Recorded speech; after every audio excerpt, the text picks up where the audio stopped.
My name is Miranda Young, and I love an adventure. I'm an urban explorer, photographer, artist,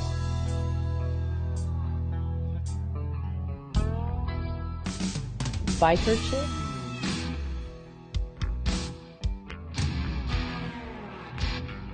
and paranormal investigator that loves a good ghost story. Whether it's exploring an abandoned location or investigating the local legends and lore, I'm ready to hop on my motorcycle and check it out. This is where we're going today.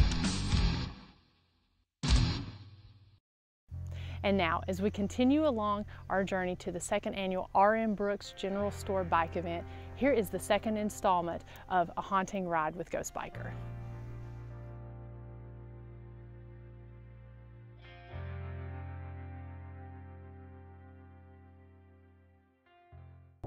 The remaining 75 miles of the ride will take us through the very beautiful and scenic Cumberland Plateau counties of Scott, Fentress, and Morgan. All three of these areas have a very rich history steeped in the Civil War, mountain legends, and even a British settlement. Leaving Pioneer, we turn onto State Route 63 where we enter Scott County, Tennessee, which was formed in 1849 and is named for U.S. Army General Winfield Scott. Scott County is known for having seceded from Tennessee in protest of the state's decision to join the Confederacy during the Civil War, and subsequently forming the free and independent state of Scott. In 1861, U.S. Senator and 17th President Andrew Johnson gave a speech in the county seat of Huntsville that is believed to have encouraged this sentiment. We will be passing the Courthouse Square in Huntsville, Tennessee, which is the county seat and was built in 1906. Even though the original courthouse burned in 1946, two native sandstone buildings still stand that are listed on the National Historic Registry, the First National Bank Building and the old Scott County Jail. An interesting fact about the old jail is that back in 2014, I spent the night and investigated it for paranormal activity. The jail is definitely active, with the majority of activity captured happening in the drunk tank. 5 miles from Huntsville, we head north on Highway 27 through the community of Helenwood, Tennessee.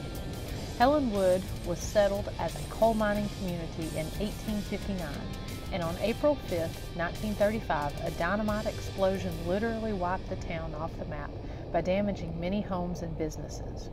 It's said that Helenwood got its name from this explosion because the townspeople described the tragedy as Hell in the Woods. Helenwood was known as a lawless community, and many folks were killed due to violence of saloon fights and duels. The next area of our ride takes us through the gorge of the rugged wilderness of the Big South Fork National River and Recreation Area. The gorge is rimmed by towering bluffs and the wild and scenic Big South Fork River below. Legends, lore, and hauntings are reported throughout this 100,000-acre park. One area in the park with reported activity is the old Oscar Blevins farm. For more than 50 years, Oscar Blevins lived in a cabin built in the 1870s. In 1975, the government condemned the property to include the Big South Fork National Park, and in 1988, Mr. Blevins died. It's believed he grieved himself to death over the loss of his farm. After Mr. Blevins passed, park staff began reporting unusual things at the Blevins farmstead. Reports of an old man wearing bib overalls and a black slouch hat have been seen on the property. Another story is that of the Huracan Taint. This is a white vaporous mist that has been encountered along the Big South Fork River, north of Station Camp Creek and south of Huracan Creek. Nobody really knows what this is, but it's said to hover over the ground and change form. As we leave the Big South Fork, we will be passing through the towns of Jamestown and Allard. A couple historical facts about these two areas are Jamestown has many freshwater springs, which made the area popular with Native Americans and early settlers. One of the early settlers was John M. Clemens, who was the father of Samuel Clemens, better known as Mark Twain. Allard is home to the Giant Pumpkin Festival in Way Off, which coincides with the worldwide Pumpkin Way Off. Our final pass-through on this ride takes us up Highway 52 and through the historic village of Rugby. Founded in 1880 by Thomas Hughes, the community of Rugby is something that historians call a failed social experiment. Hughes intended to transform this patch of Tennessee wilderness into a utopian community of cultured Englishmen. Sadly, mysterious fires, the hard labor of frontier living, and a typhoid epidemic destroyed his plans. Today, 20 of the original 70 buildings still stand and have been preserved or restored. There are many reports of paranormal activity in the village. The spirit of a fussy German librarian is said to still linger in the library. A snoring ghost sleeps in the Thomas Hughes cottage, and a sobbing woman in an old-fashioned dress walks the halls of the Roslin house, as well as the sound of horses' hooves and carriage wheels thundering up the driveway. The Laureldale Cemetery, where many of Rugby's early colonists are buried, including the founder's mother and 7 victims of the 1881 typhoid epidemic, is said to have lots of activity. When I was a child, I took piano lessons for many years at Roslin. I remember hearing those horses and carriage sounds. It was funny because it would surprise me when it would happen, and without missing a beat, Miss Stagg would tell me to just ignore it and keep playing.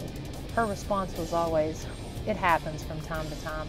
After passing through Rugby, we reach our stopping point of this ride, the R.M. Brooks General Store Bike Depot. The general store opened in 1930 and has remained in the family since.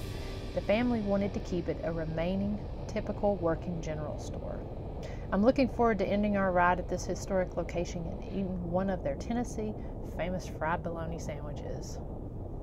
I hope you've enjoyed riding along with me on this journey, and I look forward to seeing you on Saturday, June 6th. Until then, ride safe.